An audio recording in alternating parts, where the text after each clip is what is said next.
ये साल 1995 की बात है। बिहार प्रदेश में विधानसभा चुनाव चल रहे थे और इसी विधानसभा चुनाव में एक व्यक्ति जिसका नाम दुलार चंद यादव होता है, वो भी निर्दलीय रूप में प्रत्याशी बनकर अपनी किस्मत आजमा रहा था।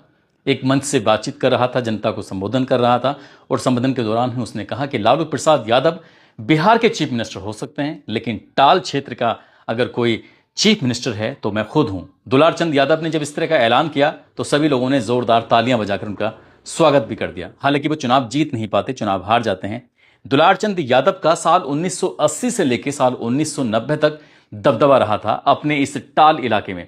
चाहे वो लूट की घटना हो, हत्या हो, रंगदारी हो, इस तरह के लगभग 2 दर्जन से ज्यादा मुकदमे इस दुलार चंद यादव पर दर्ज भी हो गए थे। और अति पिछड़े हों या पिछड़े वर्ग हो या कई ऐसी जातियां हों, उसमें इस व्यक्ति का अच्छा खासा बोलबाला रहता था। जब जब ये व्यक्ति डकैती डाला करता था तब लाल रंग का एक कपड़ा अपने साथ लेके जाया करता था और डकैती डाला करता था। इससे पता चल जाया करता था कि दुलार चंद यादव के जो समर्थक हैं या फिर जो उसके साथ जो उसका गैंग है, उसने ये डकैती डाली है। फिर किसी की हिम्मत नहीं होती थी कि उस मामले में कोई हस्तक्षेप भी कर दे। ऐसे ही साल 1990 की बात है। बिहार में लोकसभा चुनाव चल रहे थे और बाढ़ लोकसभा से नीतीश कुमार अपनी किस्मत आजमा रहे थे।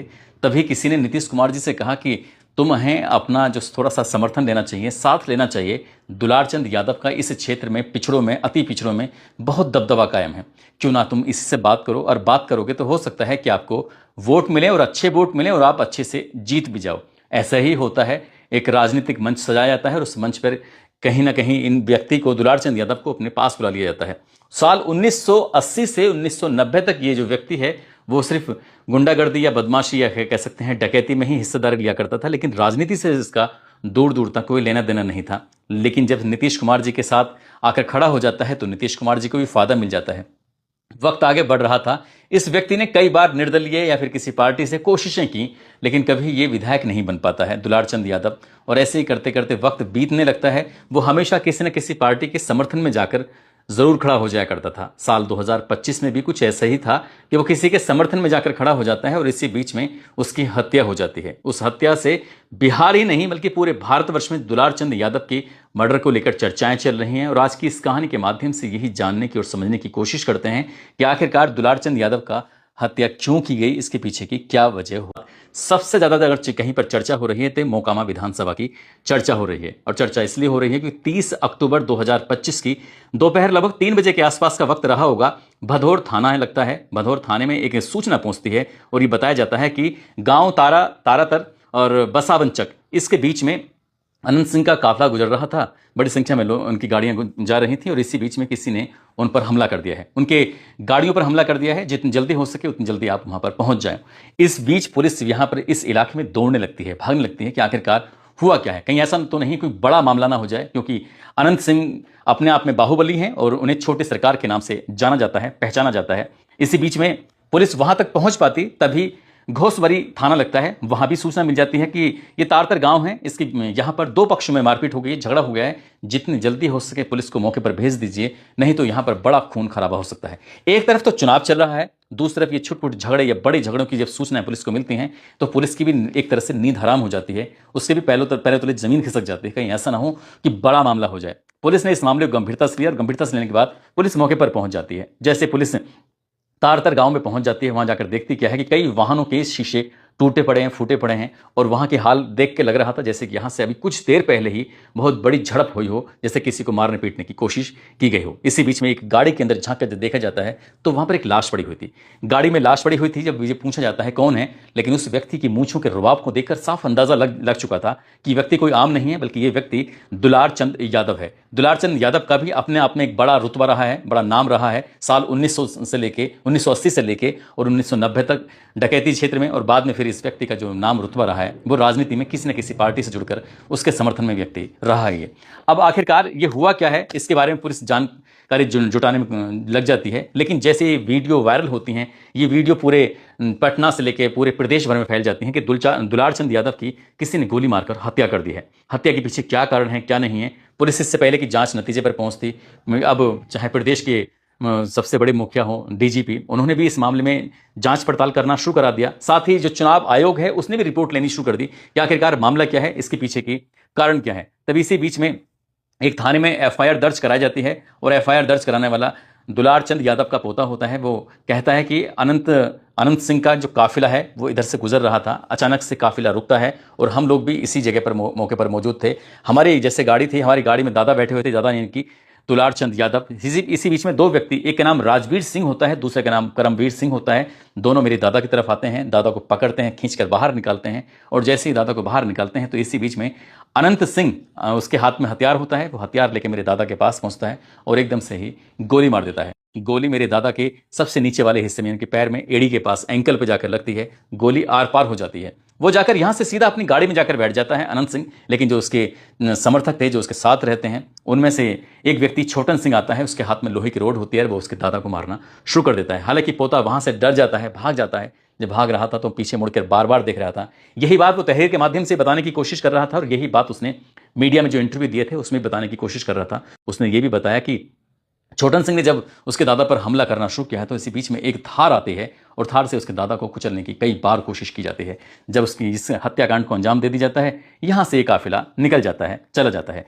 अलग अलग 3 एफआईआर दर्ज होती हैं और इसमें बताया जाता है कि 2 व्यक्तियों को भी गिरफ्तार कर लिया गया है। इस हत्याकांड से पूरे इलाके में सनसनी फैल जाती है। देखते ही देखते सोशल मीडिया हो, इलेक्ट्रॉनिक मीडिया हो या प्रिंट मीडिया हो, जहां देखो वहां पर इस घटनाक्रम के बारे में छपना शुरू हो जाता है, प्रकाशित होना शुरू हो जाता है। मीडिया में लगातार इस पर खबरें आ रही थी। अब बिहार विधानसभा का चुनाव एक तरफ और मोकामा विधानसभा एक तरफ, क्योंकि यहां पर एक हत्या और वो भी दुलार चंद यादव की हत्या होना, यह अपना आप में कई तरह के सवाल खड़े कर रहा था। पीएम रिपोर्ट जब आती है तो पीएम रिपोर्ट से शुरुआत में बताया जा रहा था कि गोली मार कर हत्या की गई है, लेकिन पीएम रिपोर्ट से क्लियर हो जाता है, खुलासा होता है कि गोली लगने से मौत नहीं हुई है, क्योंकि गोली उनके नीचे वाले हिस्से में लगी थी, पैर में लगी थी। पैर में जहां गोली लगी थी उससे गोली का इतना असर नहीं रहा था, लेकिन उनके शरीर में, मीडिया रिपोर्ट में जो प्रकाशित होता है, तो उनके शरीर में कहीं सर हो, पीठ हो या फिर पैर हो या पसलियां हो, उनमें इतनी बड़ी चोट पहुंचाई गई थी जिसकी वजह से उनकी मौत हो जाती है। पुलिस अभी भी जांच पड़ताल कर रही है, लेकिन इसी बीच में अनंत सिंह ने भी अपने आरोपों को, जो ऊपर लगे हुए आरोप थे, उनको कहा कि ये सब निराधार हैं और इस तरह की जो बातें की जा रही हैं वो सिर्फ उनको बदनाम करने के लिए की जा रही हैं। उन्होंने ये सब कुछ भी नहीं किया है। अगर ये सब किया है तो जो बीणा देवी हैं, जो कि आरजेडी की प्रत्याशी हैं, जिनके पति का नाम बाहुबली सूरजभान है, ये सब उनका करा धरा है। हमारे काफिला तो यहाँ से निकल चुका था, जा चुका था। बाद में जो काफिला बचा था उन्होंने ये सब किया है, हमारा इसमें कोई रोल नहीं है, हमारे इसमें कुछ बात नहीं है। इस तरह की वो बात करते हैं और कहते हैं इनके बारे में, अनंत सिंह के बारे में जब प्रकाशित होता है तो बताया जाता है कि साल 1990 से लेकर साल 2025 तक मोकामा सीट पर अनंत सिंह का ही कब्जा रहा है। इन्हें छोटी सरकार के नाम से भी जाना जाता है, पहचाना जाता है। उनकी हालांकि एक विधानसभा ऐसी रही थी जिस विधानसभा में ये चुनाव हार गए थे, लेकिन साल 1990 से 2025 तक लगातार एक ही सीट पर कब्जा होना, ये अपना आप में बड़ी बात हो जाती है। ये भी बाहुबली हैं, इन पर भी लगभग 28 आपराधिक मुकदमे दर्ज हैं अनंत सिंह पर। जब इनके बारे में हमने जानकारी जुटाने की कोशिश की तो ये पता चलता है कि जब कोई मीडियाकर्मी इनके पास इंटरव्यू के लिए पहुंचता है, बातचीत करने के लिए पहुंचता है, तो बहुत ज़्यादा देर तक इनके सामने टिक नहीं पाता। अनंत सिंह के सामने, अनंत सिंह से जब अनंत सिंह की मर्जी के मुताबिक बातचीत होती रहती है, सवाल होते रहते हैं, तो वो उसका जवाब बड़े बेबाकी के साथ देना शुरू कर देते हैं। और जैसे ही उनकी खिलाफत वाले सवाल किए जाते हैं तो वो मीडिया कर्मियों को, चाहे वो कितनी बड़ी मीडिया स्ट्रीम से जुड़ा हुआ हो, चाहे वो कितना ही बड़ा पत्रकार हो, वो सीधा उसको अपने यहाँ से उठा देते हैं, साफ साफ इनकार कर देते हैं, अब वो बात नहीं करेंगे। और जाहिर सी बात है, पत्रकार को बीच में उठना ही पड़ता है। अधिकतम जो इनके इंटरव्यू हैं वो 10 मिनट से ज़्यादा के नहीं होते और मीडिया में इनका कुछ ज़्यादा जोर भी नहीं होता। मोकामा सीट से फिलहाल 3 प्रत्याशी हैं जो त्रिकोणीय मुकाबला बताया जाता है, जिसमें जेडीयू के जो प्रत्याशी हैं अनंत सिंह उर्फ छोटे सरकार, और आरजेडी से बीणा देवी, जिनके पति हैं बाहुबली सूरजभान, और जन स्वराज पार्टी से पीयूष प्रियदर्शी हैं, जो यहाँ से किस्मत अपनी आजमा रहे हैं। अभी जनता वोट करेगी, वोट के बाद फैसला होगा कौन जीतेगा कौन हारेगा। लेकिन अपने पक्ष में वोटरों को करने के लिए और विधानसभा का इस चुनाव को जीतने के लिए सभी प्रत्याशी अपने अपने तरीके से कोशिश कर रहे हैं। लेकिन सबसे बड़ा जो चैलेंज है वो अनंत सिंह उर्फ छोटे सरकार के लिए है, क्योंकि जिसके पास ये सीट लंबे समय से रही हो और वो सीट फिसलती हुई दिखाई दे तो जाहिर सी बात है वो हाथ पैर तो मारेगा ही, छटपटाएगा भी। और शायद इसी वजह से ही ये जो दुलार चंद यादव हैं, भले ही चाहे वो आरजेडी की कोई सरकार बनाने के समर्थक रहे हों या कर रहे थे, लेकिन उनके मन में कहीं ना कहीं पीयूष प्रियदर्शी जो जन स्वराज पार्टी की प्रत्याशी हैं, वो उसके पक्ष में वोट मांगना चाह रहे थे। शुरुआत में ऐसे मीडिया रिपोर्ट से पता चलता है कि दुलार चंद यादव ये चाहते थे कि आरजेडी से जो टिकट मिले वो पीयूष प्रियदर्शी को मिलना चाहिए, लेकिन पीयूष प्रियदर्शी को टिकट मिलता नहीं है, बीणा देवी को टिकट मिल जाता है। इसलिए वो आरजेडी के भले ही समर्थक हों, लेकिन मांग रहे थे वोट, या फिर उनके लिए प्रचार प्रसार कर रहे थे जन स्वराज पार्टी के प्रत्याशी पीयूष प्रियदर्शी के लिए। और ये बात कहीं ना कहीं हो सकता है कि अनंत सिंह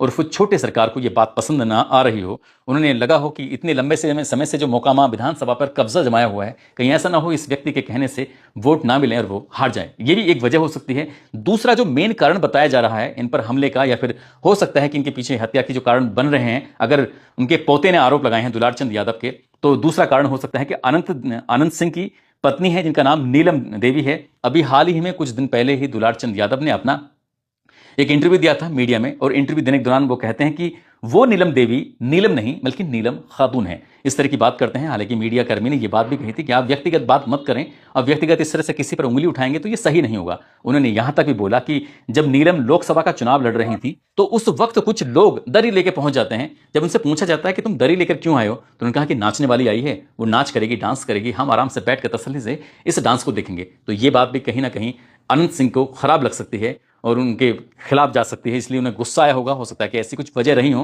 हालांकि अभी कोई बात निकल के सामने नहीं आई है। पुलिस और प्रशासन इस मामले में एफआईआर दर्ज करने के बाद मामले की जांच पड़ताल में जुटा हुआ है, लेकिन परिवार ने जिस तरह के आरोप लगाए हैं अनंत सिंह पर, तो इस तरह से एफआईआर अभी दर्ज हो चुकी है, और तो कहीं ना कहीं ये जो उंगली उठ रही है वो अनंत सिंह की तरफ ही उठ रही है।